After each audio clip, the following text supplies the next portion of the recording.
Okay, here's my first video of my Atlas Craftsman 101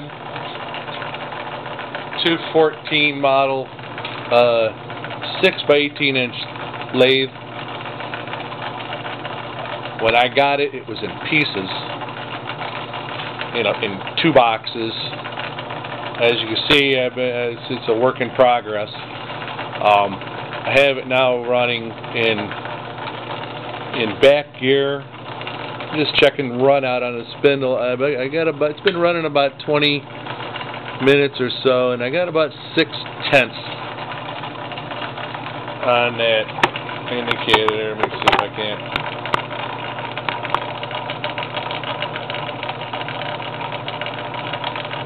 And that's with a center in the nose of the spindle there, so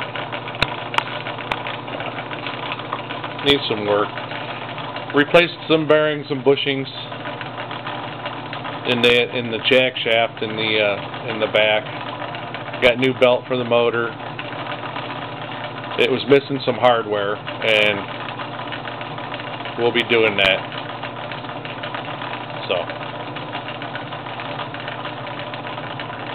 had it for about 2 months now, maybe going on 3, and finally got it on the bench.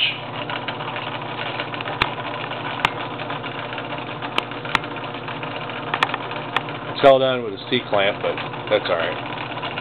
I'll work on it.